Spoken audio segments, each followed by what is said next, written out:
El tema que nos trae hoy es el contrato individual de trabajo. Es el tema que vamos a desarrollar el día de hoy. Entonces, ¿qué es lo que nosotros vamos a desarrollar hoy?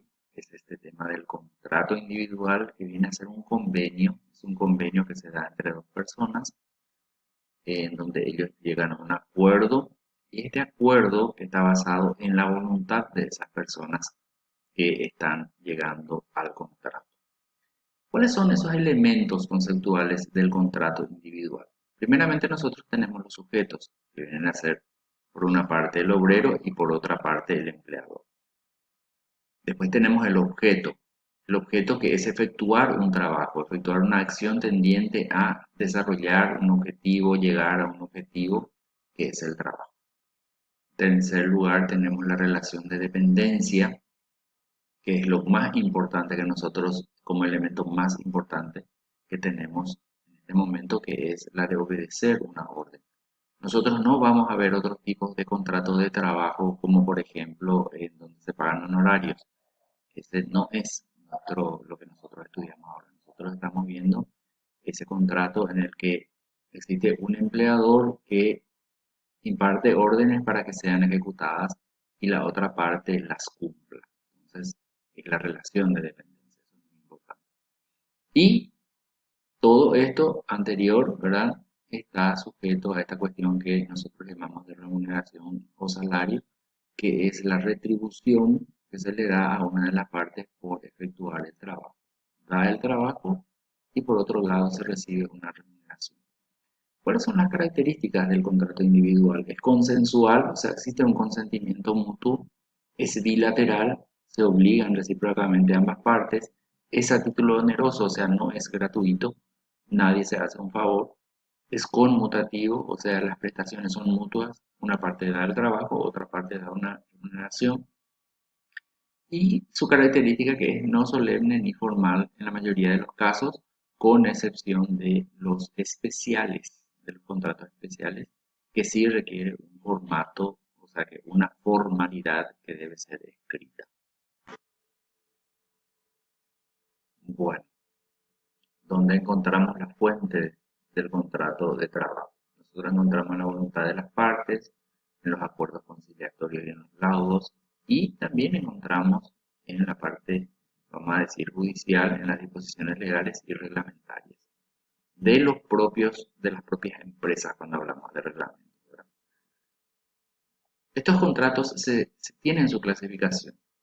Se clasifican en individuales, colectivas, comunes o generales y especiales. Las individuales son las que se dan entre el trabajador y el empleador.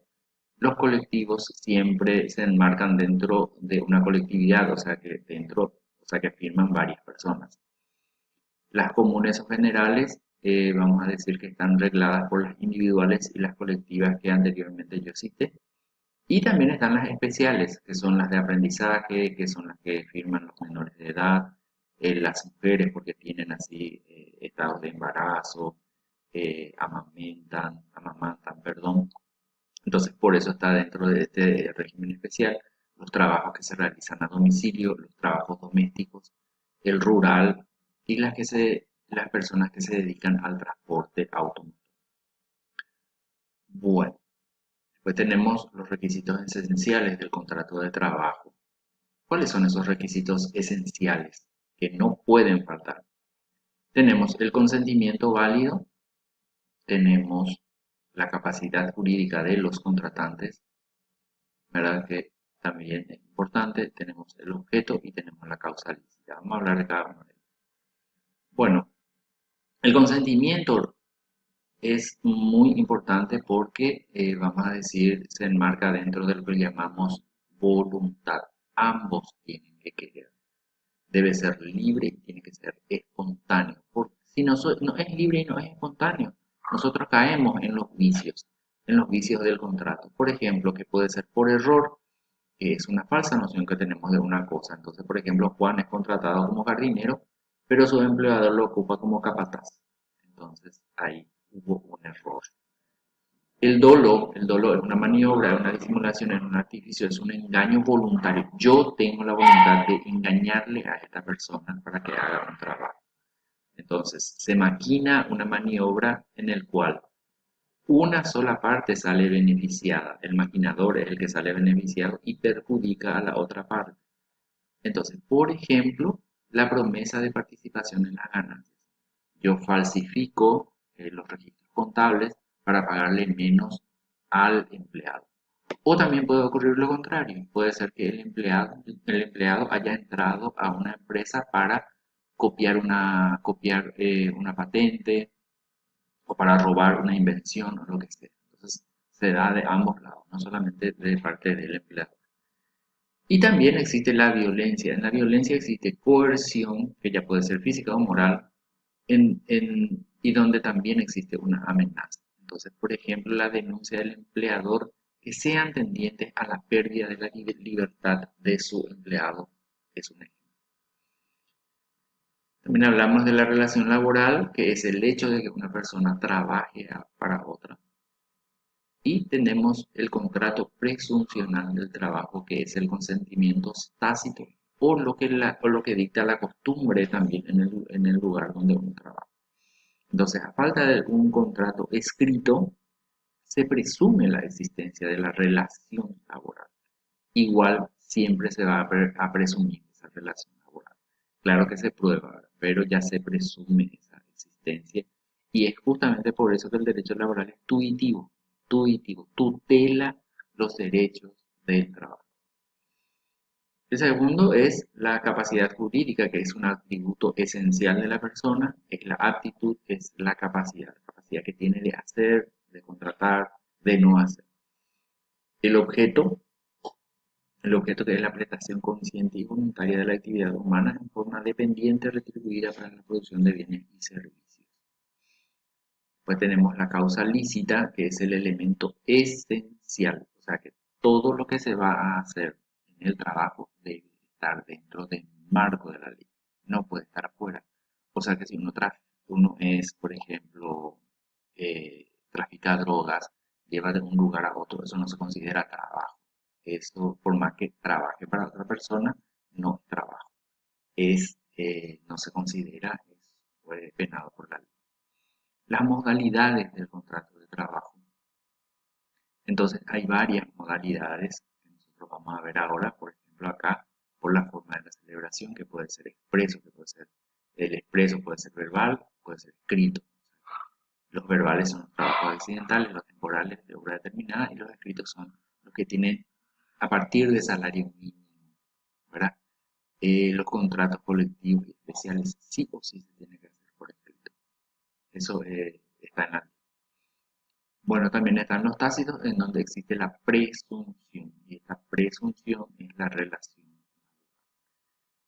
¿Cómo se prueba el contrato? Por la confesión en un juicio, pruebas periciales, inspección judicial, instrumentos públicos o privados, que pueden ser documentos. Instrumentos quiere decir documentos. Los testigos y las presunciones, ¿verdad? Se construyó una casa recientemente y bueno, ya es una presunción.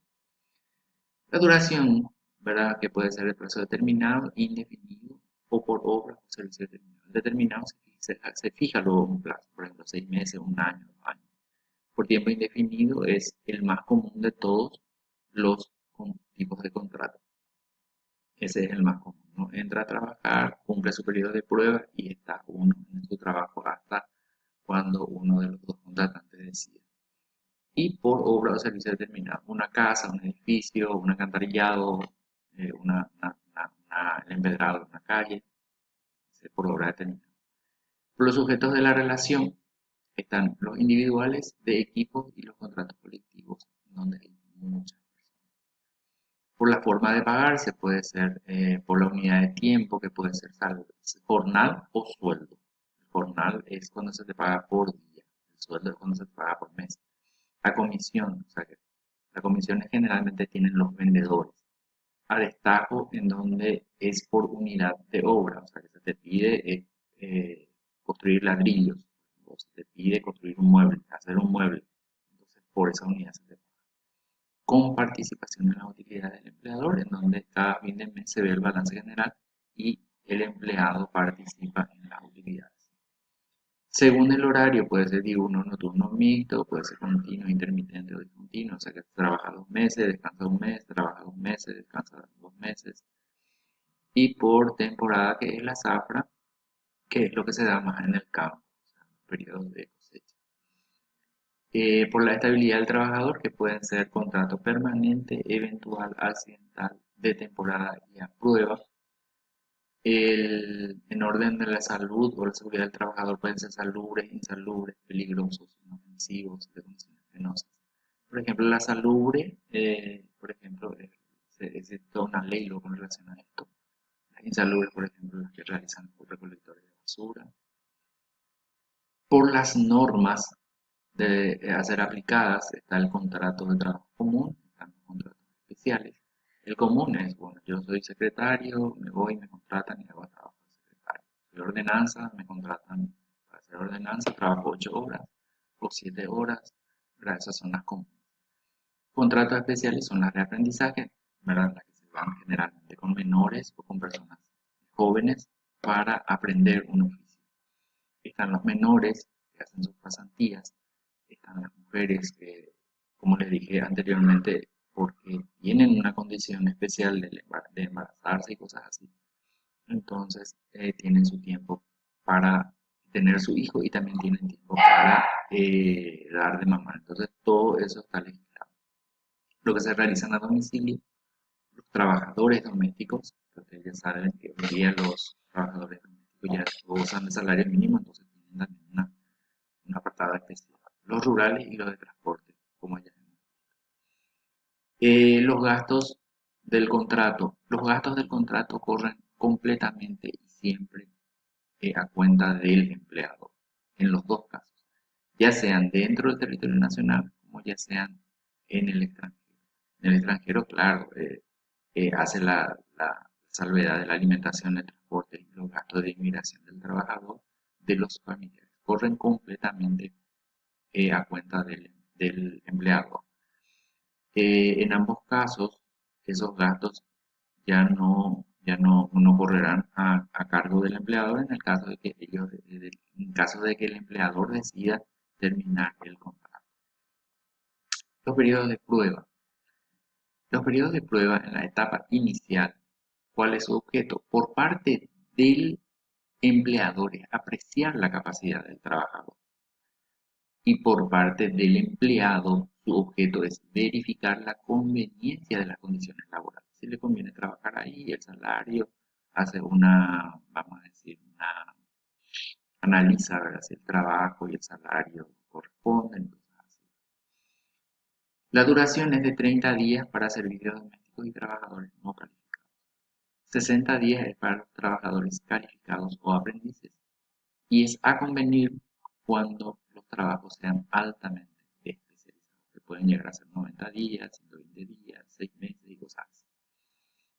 ¿Cuáles son los efectos de este periodo de prueba? Con respecto a la remuneración, se debe entender que el periodo de prueba no es gratuito y se llegará a un acuerdo o a un pacto con relación al salario que va a percibir en ese periodo. El vencimiento de la prueba. Si hay conformidad de ambas partes, entonces el periodo de prueba cesa y ese periodo se suma directamente ya a la antigüedad del funcionario. Y el funcionario que estaba en periodo de prueba se vuelve trabajador. La celebración de un nuevo contrato, en este caso, por ejemplo, si una persona ya estaba realizando ese trabajo, salió del trabajo por 2 o 3 meses y se le vuelve a contratar en el mismo trabajo, en el mismo oficio, en las mismas cosas que hacía, entonces en este caso ya no regirá el periodo de prueba, directamente se vuelve trabajador efectivo. Bueno, estos son los puntos que nosotros desarrollamos en, en este apartado de nuestro contenido, contrato individual de trabajo.